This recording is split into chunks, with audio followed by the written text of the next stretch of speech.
नमस्कार दोस्तों। तो आप लोग कैसे हैं? उम्मीद होगी आप स्वस्थ, अच्छे और तंदुरुस्त होंगे और अपनी पढ़ाई को सुव्यवस्थित ढंग से कर रहे होंगे। ठीक, तो चलिए एक मोटिवेट कोट से स्टार्ट करते हैं। रख हौसला, वो मंजर भी आएगा, प्यासे के पास चलकर समंदर भी आएगा। मत थक कर बैठ मंजिल के मुसाफिर, मंजिल भी मिलेगी और मिलने का मजा भी आएगा दोस्तों। तो चलिए इसी मोटिवेशन कोट के साथ अब हम लोग अपने क्वेश्चन की श्रृंखला को प्रारंभ करते हैं दोस्तों। तो आज हम लोग मैग्नेट का एक समान चुंबकीय क्षेत्र में गतिमान आवेश के कारण जो उत्पन्न चुंबकीय क्षेत्र होता है, इसी को आज हम लोग अध्ययन करेंगे। जैसे दोस्तों आपने पढ़ा होगा, पहले सवाल पढ़ लेते हैं, फिर इसके बाद कॉन्सेप्ट को समझना स्टार्ट करते हैं। तो चलिए, हाइड्रोजन परमाणु में एक इलेक्ट्रॉन है, वो 0.5 एंगस्ट्रॉम त्रिज्या का वृत्ताकार कक्षा में घूम रहा है।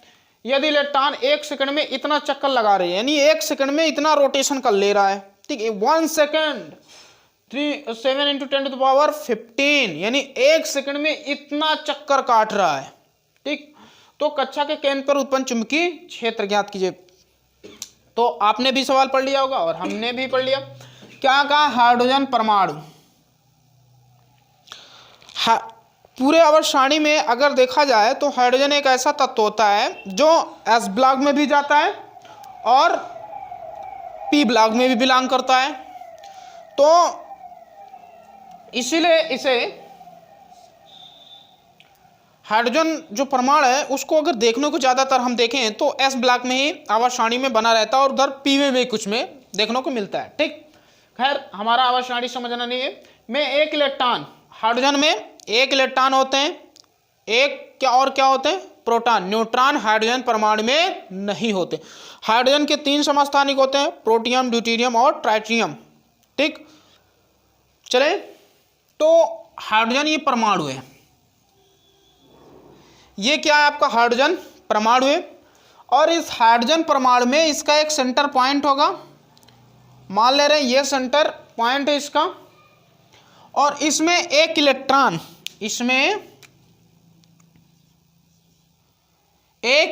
क्या कर रहा है? रोटेशन कर रहा है अपना ऐसे, ठीक गाइस।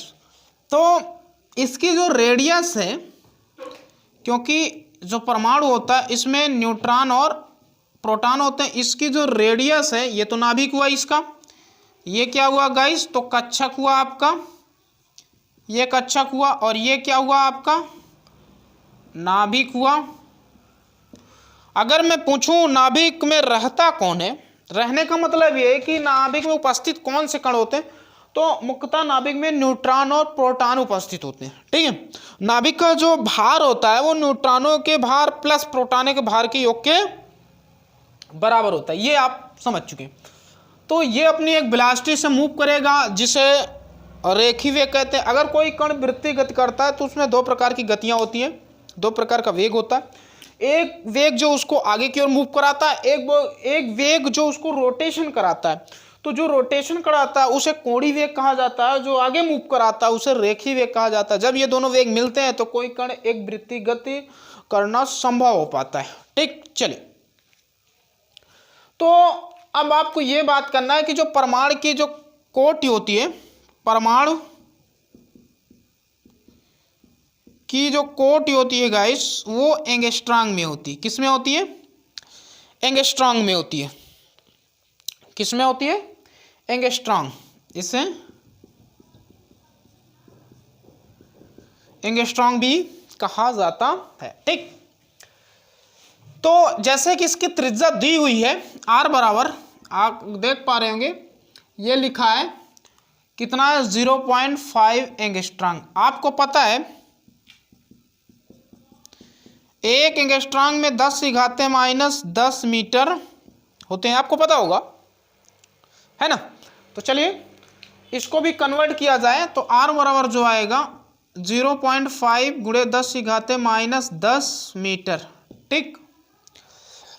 और ये जो चक्कर कर रहा है, जो अपना रोटेशन कंप्लीट कर रहा है, वो 1 सेकंड में इतना चक्कर लगा रहा है। तो अब मैं यहाँ इसको अच्छे से लिख रहा हूँ बाकायदे, आप भी हमारे साथ सवाल को सॉल्व करने की कोशिश करें। तो जो परमाणु की त्रिज्या, हाइड्रोजन परमाणु की त्रिज्या है तो गाइस हाइड्रोजन परमाणु की जो त्रिज्या है आर बराबर वो कितना है 0.5 एंगस्ट्रॉम। अगर इसे हम कन्वर्ट करें तो 0.5 गुणे 10⁻⁻10 मीटर है। जो चक्कर काट रहा है वो 7 गुणे 10⁻15 और कितना समय ले रहा है तो 1 सेकंड ले रहा है। ठीक, 1 सेकंड में इतना चक्कर लगा रहा है। तो सबसे पहले हमें यह निकालना पड़ेगा कि ये कितने वेग से मूव कर रहा है। तो इसकी जो दूरी होगी वो क्या होगा, तो ये जो परिधि है, इस परमाणु की जो परिधि है वही उसकी दूरी हो जाएगी। तो आपने वेग का फार्मूला पढ़ा है, या कह लें चाल, v बराबर जो दूरी यानी 2πr और चक्कर भी लगा रहा है अपान t, ये होगा। तो आप थोड़ा सा ध्यान दीजिएगा, 2π का मान मैं नहीं रखूंगा अभी, r की वैल्यू 0.5 गुणे 10⁻⁻10, n चक्कर कितना दिया है तो 7 गुणे 10⁻15 दिया गाइस। ठीक, चलिए कितना समय लग रहा है, 1 सेकंड लग रहा है। अब इसे थोड़ा सा कैलकुलेट करूंगा तो 5 दूनी 10 यानी 1 हो जाएगा, 0.1 अंक बाद है, और 1 सकते हैं 7π, बैलेंस करेंगे घटेगा तो 5 आएगा। इतना मीटर पर सेकंड से वो मूव कर रहा है, इतने चाल से। ठीक, चलिए इतना आपको उम्मीद है समझ में आ गया होगा। सेशन को शेयर करते हुए चलना है सभी तक, सभी भाई बहनों, सभी दोस्तों को। और ये आपके मान के चलिए, ये आपके पेपर में उन्हीं सवाल को चूज करके करा रहा हूँ, उन्हीं डेरिवेशन का हम लोग करेंगे जो हूबहू आपके एग्जाम पेपर में देखने को मिलेगा। ठीक, मैं जैसे हमारा चैप्टर है एक समान चुंबकीय क्षेत्र, एक समान आवेशित कण के गति के कारण उत्पन्न चुंबकीय क्षेत्र, ये हमारा चैप्टर है। और इसमें से हम वही सवाल वही डेरिवेशन करेंगे जो हमारे एग्जाम पॉइंट से है। तो आप इसे एक नोट्स कॉपी में जरूर लेके बैठें। ठीक, चलिए अब कोई कण जब एक समान वृत्तीय गति करता है तो उसके कारण जो केंद्र पर उत्पन्न चुंबकीय क्षेत्र होता है वो कितना होता है आपको बताना है। वो उसका फार्मूला क्या होता है आपको बताना है। ठीक है, चलिए तो इलेक्ट्रॉन के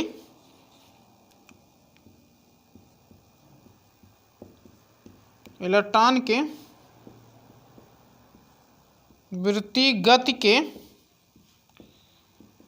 कारण उत्पन्न केंद्र पर चुंबकीय क्षेत्र क्या होगा गाइस, V बराबर μ0 4π QV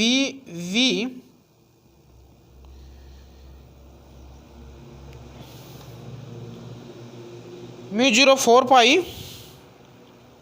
QV sine theta upon r² होता है, ये आपको पता होना चाहिए।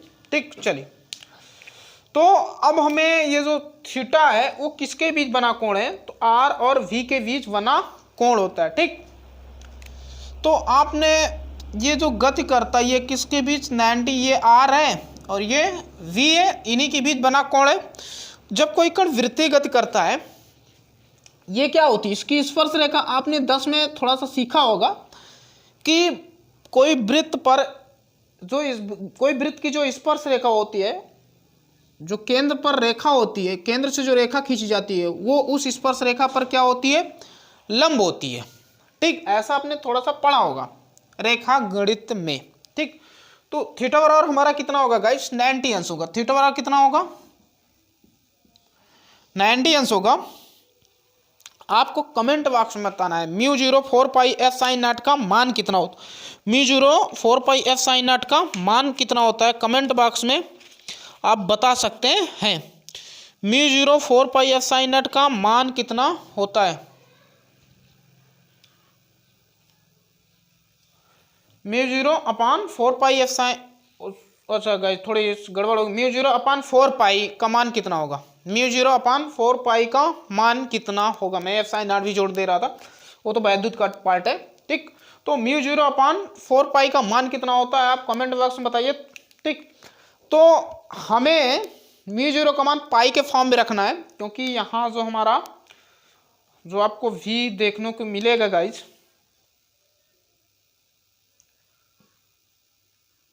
ठीक। चलिए अच्छा कोई बात नहीं, पूरा मान रखेंगे, ठीक। तो आपको पता होता है 10⁻⁻7 होता है ना, तो b बराबर 10⁻⁻7 इंटू क्यू की वैल्यू, अच्छा एक इलेक्ट्रॉन है तो जो इसका एक इलेक्ट्रॉन, तो आवेश का मान क्यू का जो मान होगा वो एक इलेक्ट्रॉन का मतलब 1.6 × 10⁻⁻19 कूलाम होता है, ठीक। तो 1.6 × 10⁻⁻19 कूलाम। v तो वैल्यू हमने निकाल ही लिया, 7 पाई गुणे 10⁻5 अपान आर स्क्वायर। आप देख पा रहे हैं आर स्क्वायर की वैल्यू ये 0.5 गुणे 10⁻10 का होल स्क्वायर, ठीक। चलिए आप इसे बैलेंस करेंगे, देखिए 19 7 बेस सेम है, पावर समान है, तो घाते ऐड हो जाएंगे, 19 7 26, 26 में 5 गया 21 -21 है ना, तो 1.6 इंटू 7 पाई गुणे 10⁻⁻21 अपान, इसको जब करेंगे 0.5 गुणे 0.5, पावर पर पावर चढ़ती है तो पावर का मल्टीप्लाई होता है, ये गया, ऊपर क्या बचेगा, एक बचेगा, थोड़ा सा ध्यान से देखिएगा आप लोग, 1.6 इंटू 7 पाई 10⁻⁻1 अपान 0.5, ओके। समझ में आ रहा तो थम्स अप करिए, समझ में आ जाए आपको तो थम्स अप जरूर करना, एक लाइक तो यार बनता है, एक लाइक भी आप कंजूसी करेंगे तो। अच्छा ये हम अपनी टेक्निकल सीम से जानना चाहेंगे, ये दिख रहा है,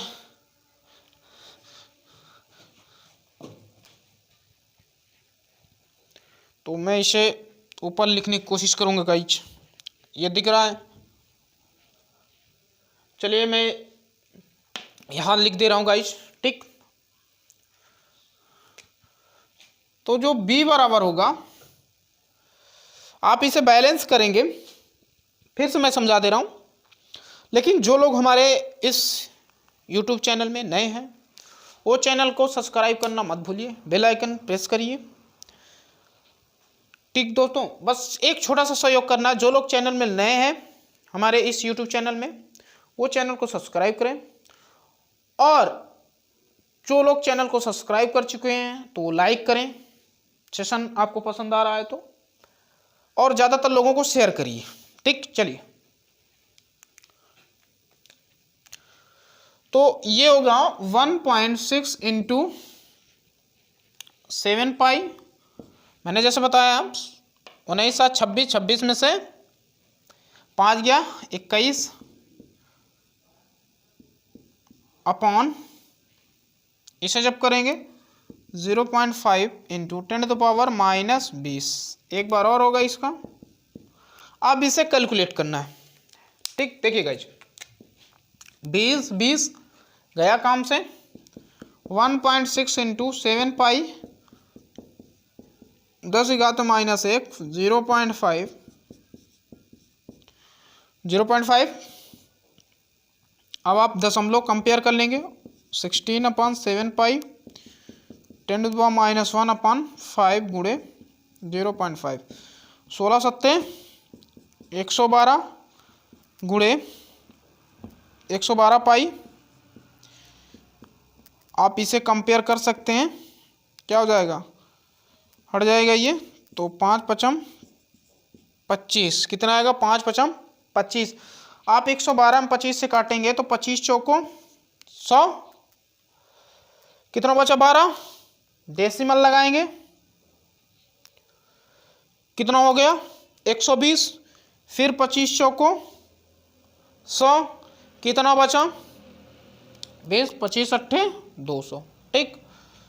4.48 पाई, ये आंसर आया आपका। अगर इतना नहीं दिया होगा गाइस तो फिर पाई का मान रख सकते हैं आप, नहीं तो इतना वेबर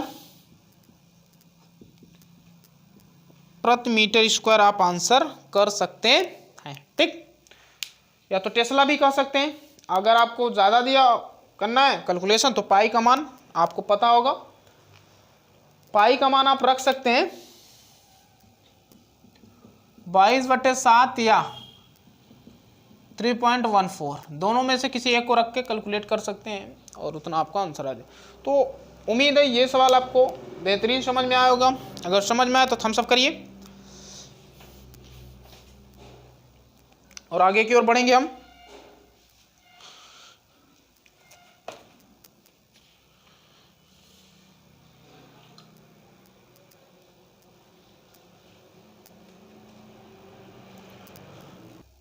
देखिए अगला नियम हम लोग एम्पियर का परपति नियम सीखेंगे। गाइस एम्पियर का परपति नियम क्या है?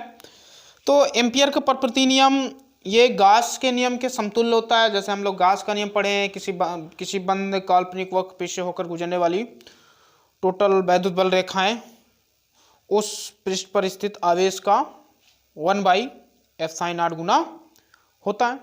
तो ऐसा हम लोग वहाँ सीखे थे। ठीक, तो एम्पियर का परपति नियम कुछ उन्हीं के समतुल्य चलता है, गास के नियम के समतुल्य।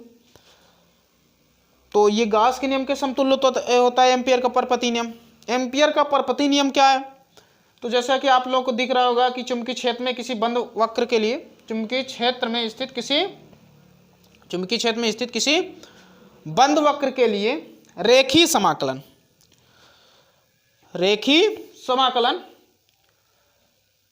ये जो आपको साइन थोड़ा सा देखने को मिल रहा है इसका मतलब थोड़ा समझ लीजिए। ये समाकलन का सिंबल होता है और इसका मतलब क्या होता है? किसी बंद वक्र के लिए जो एम्पियर गास का हम लोग पढ़े थे कि गास का जो नियम क्या होता है वो बंद वक्र पृष्ठ के लिए काम करता है। उसी प्रकार जो एम्पियर का परपति नियम होता है वो भी बंद पृष्ठ के लिए ही काम करता है। ठीक, चलिए तो एम्पियर का परपति नियम चुंबकीय क्षेत्र में स्थित किसी बंद वक्र के लिए रेखीय समाकलन बंद वक्र पृष्ठ के लिए बी वेक्टर चुंबकीय क्षेत्र dl उसकी लंबाई द्वारा घिरे गए क्षेत्रफल से होकर प्रवाहित नेट धारा या कुल धारा का नेट धारा I का म्यू0 गुना होता है। एम्पियर का परपति नियम किसी बंद चुंबकीय क्षेत्र में स्थित जो बंद वक्र के लिए रेखीय समाकलन जो होता है हमारा समाकलन का चिन्ह बी वेक्टर dl वेक्टर का द्वारा घिरे गए क्षेत्रफल या घिरे हुए क्षेत्रफल से होकर प्रवाही जो धारा है वो म्यू0 गुना होती। जैसे आप देख पा रहे हैं क्या है, रेखीय चालक तार है, इसमें धारा नीचे से ऊपर की ओर जा रही। तो इसके जो घिरा एक पृष्ठ है इसका वो मैं सूक्ष्म dl ले लिया और इसका चुंबकीय क्षेत्र ये है आपका db। तो यहां लिखा हुआ है आपका रेखीय समाकलन vector B vector dl vector dot का चिन्ह लगाए B vector dot dl vector अदिश गुणनफल है I म्यू0 गुना, जैसा कि यहाँ डिफिनीशन लिखा हो सेम यहाँ भी देख गणितीय फॉर्म में आप देख सकते हैं। ठीक, तो आप नोट में करके लिख सकते हैं कि एम्पियर का परपति नियम नोट में एम्पियर का परपति नियम बंद वक्र पृष्ठ के लिए लागू होता। ठीक है, एम्पियर का परपति नियम बंद वक्र पृष्ठ के लिए लागू होता है, ये आपको पता होना। अब एम्पियर के परपति नियम के कुछ अनुप्रयोग भी होते हैं, उसे भी हम लोग देखेंगे। तो एम्पियर के परपति नियम के अनुप्रयोग अब हम देखेंगे। ठीक गाइस, चलिए मैं इसे साफ कर रहा हूं और हेडिंग बना दीजिए एम्पियर के परपति नियम के अनुप्रयोग।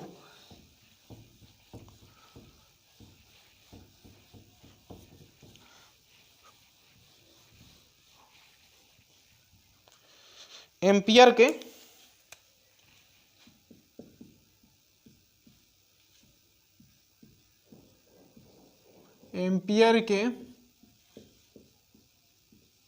परपथी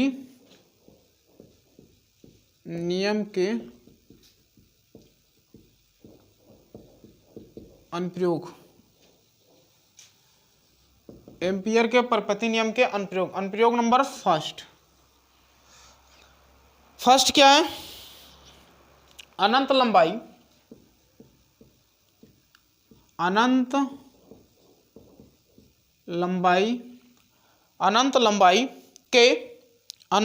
के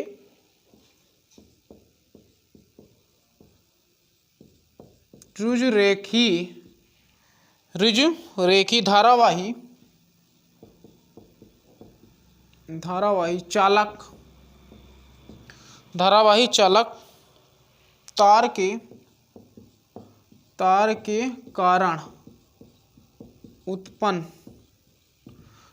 चालक तार के कारण उत्पन्न चुंबकीय क्षेत्र।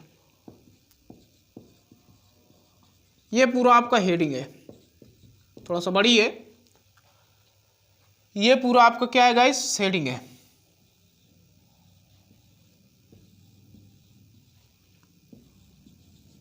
ठीक, ये पूरा आपकी हेडिंग पड़ती है। अनंत लंबाई की रुजुरेखी का मतलब सीधा तार, ठीक है, धारावाही चालक तार के कारण, रुजुरेखी धारावाही चालक तार के कारण उत्पन्न चुंबकीय क्षेत्र। ठीक है, चलिए तो आप पहले रुजुरेखी धारावाही चालक तार बना लेते हैं हम लोग। इसके चारों ओर एक क्षेत्र ले लें। ये धारावाही चालक तार है हमारा। ये क्या है गाइस? धारावाही चालक तार है। और इसमें जो प्रवाहित धारा है वो आई है। इससे एक दूरी जो चुंबकीय क्षेत्र इसके लंबवत है, आई डीएल ना रखते हुए, सोच में ना लेके, ये चालक तार की लंबाई डीएल और ये बिंदु पी। ठीक, चलिए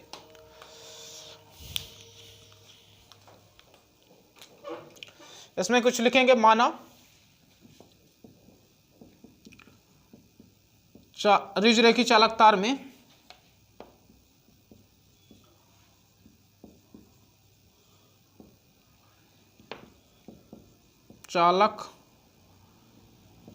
में धारा आई प्रवाहित हो। रुजुरेखी चालक तार में धारा आई प्रवाहित या बह रही है, ये भी लिख सकते हैं।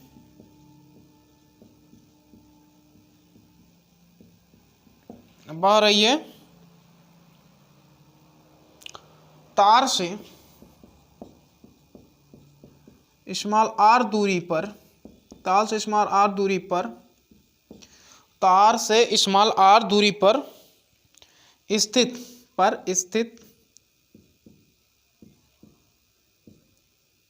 बिंदु, तार से स्मॉल आर दूरी पर स्थित बिंदु P पर चुंबकीय क्षेत्र की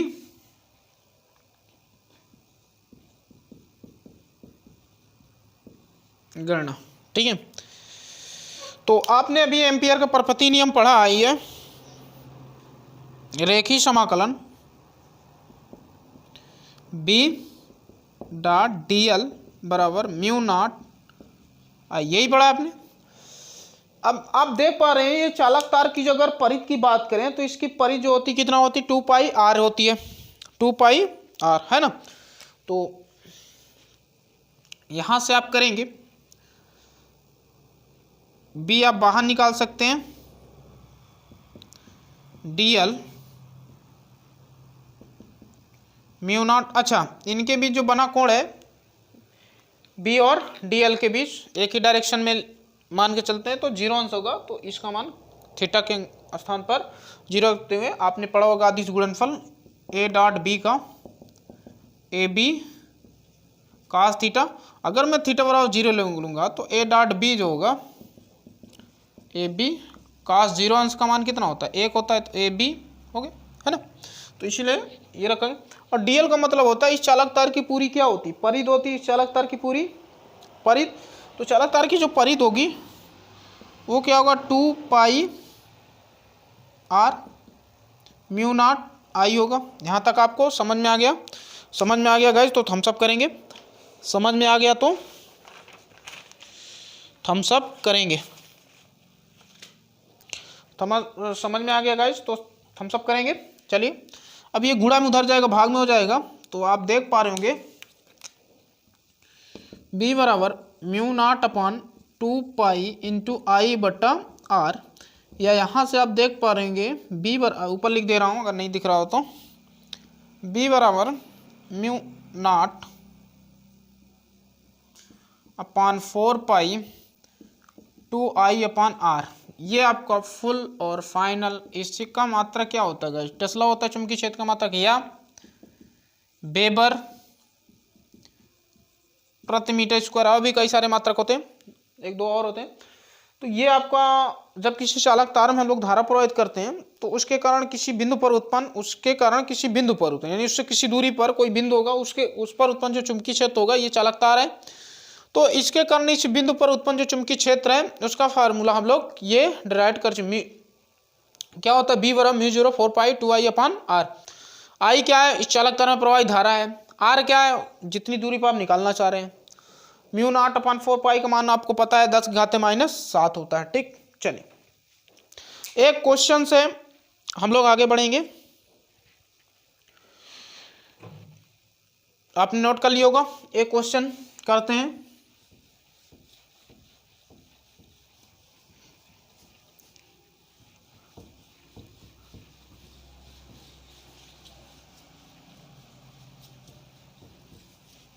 आपको समझ में आ गया होगा। एक क्वेश्चन है, एक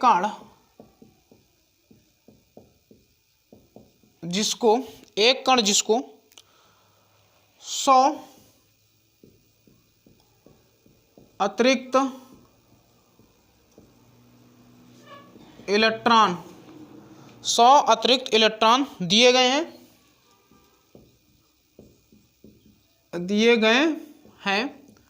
100 अतिरिक्त इलेक्ट्रॉन दिए गए हैं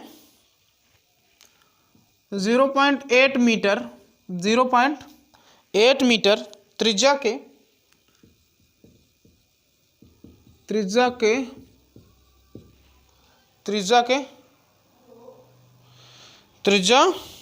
पथ में एक चक्कर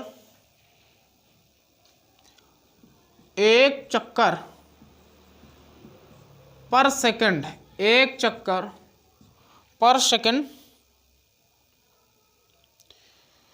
की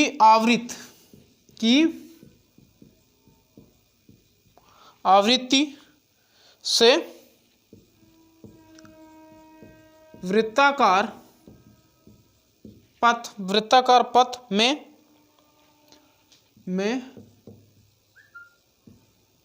घूम रहा है। वृत्ताकार पथ में घूम रहा है। ठीक है, चलिए केंद्र पर चुंबकीय क्षेत्र, केंद्र पर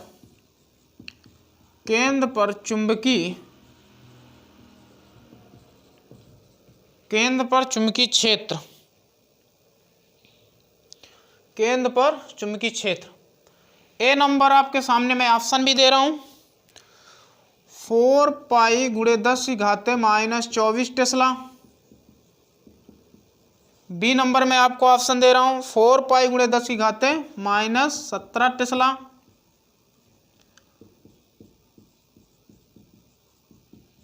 सी नंबर में आपको ऑप्शन दे रहा हूं 1/4 पाई गुणे 10⁻24 टेस्ला। और डी नंबर में आपको ऑप्शन दे रहा हूं 1/4 पाई गुणे 10⁻17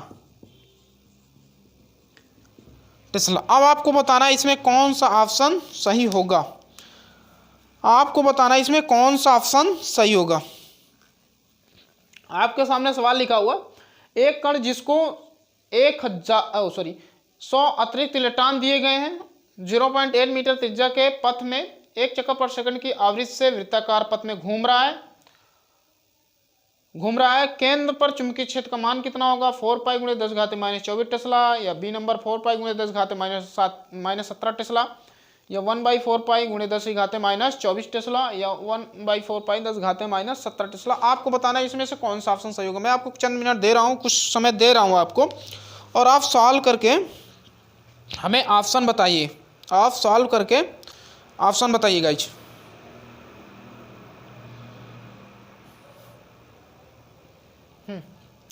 आपको सॉल्व करके आंसर बताना है, ठीक। मैं आपको कुछ समय दे रहा हूँ, आप सॉल्व करके आंसर बताइए। आप सॉल्व करके आंसर बताइए गाइज, ठीक है। मैं आपको कुछ समय दे रहा हूँ, आप सॉल्व करके आंसर बताइए।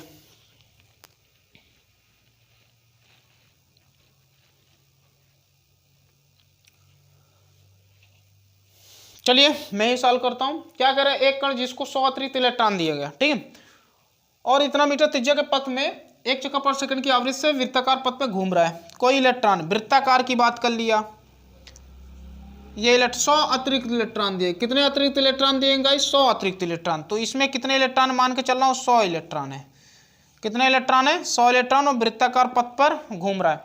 तो जो आवेश का मान होगा n की तो वैल्यू क्या आंसर करेंगे इसका, n का मान कितना है, 100। तो सबसे पहले उसका आवेश निकालेंगे कि 100 इलेक्ट्रॉन में कितने आवेश होते हैं, है ना। आपने पढ़ा है Q बराबर Ne।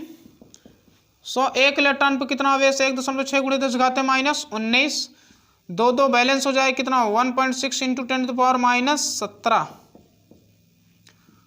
कूलम। ये तो निकला आवेश का मान। हाँ कि 100 इलेक्ट्रॉन जब मैं इसको दूंगा तो इस पर इतना इलेक्ट्रॉन उत्पन्न हो जाएंगे, है ना। त्रिज्या इसकी बात करें, इसका ये सेंटर पॉइंट होगा, ये त्रिज्या r कितना दिया, 0.8 मीटर। अगर हम त्रिज्या की बात करते हैं तो त्रिज्या कितना दिया, r बराबर 0.8 मीटर ये त्रिज्या होती है, ठीक। के पथ पर 1 चक्कर पर सेकंड की आवृत्ति से, चक्कर पर सेकंड दिया, ठीक। n की वैल्यू कितना दिया, 1 चक्कर, वो भी कितने सेकंड में लगा रहा है, 1 सेकंड में लगा रहा है, ठीक। n/t भी कह सकते हैं, n चक्कर हो गया, t सेकंड हो गया, ठीक। चलिए तो अब मुझे चुंबकीय क्षेत्र की वैल्यू निकालना। तो आपको अभी मैंने पढ़ा है b बराबर क्या होता है, μ0/4 पाई qv sine theta upon r square होता है। थीटा आपको पता ही 90 अंश होगा, मैंने अभी आपको बता चुका है। तो μ0/4 पाई, और v आपको निकालना है तो आपको पता होगा v बराबर 2 पाई r अपान n/t। तो 2 पाई r गुणे n/t, ठीक। तो n/t की वैल्यू आप देख पा रहे हैं कितना, 1 दिया है, तो कितना आएगा 2 पाई r, इसके स्थान पर 1 रखेंगे तो कितना आएगा गाइस, 2 पाई r आएगा, ठीक। तो v की वैल्यू के स्थान पर q का मान तो दिया है 1.6 इंटू 10⁻17, और v के स्थान पर 2 पाई r, है ना, साइन 90 अंश अपान r स्क्वायर, 1 r से 1 r कटा, 2 पाई से 4 पाई कट जाएगा, और 2 अट्ठे 16 आ जाएगा। तो μ0 इंटू 0.8 गुणे 10 की घाते -17, और साइन 90 का मान 1 अपान r। r की वैल्यू हम लोग रखेंगे, r का मान वो मैंने लिखा 0.8 एंगस्ट्रॉम दिया, ओ मीटर दिया है। तो μ0 गुणे 0.8 गुणे 10 की घाते -17 अपान 0.8, ये कट जाएगा। तो आप देख पा रहे हैं कि इसका आंसर हम लोग फुल फाइनल आंसर दे पा रहे हैं 17 टेस्ला। कितना है, μ0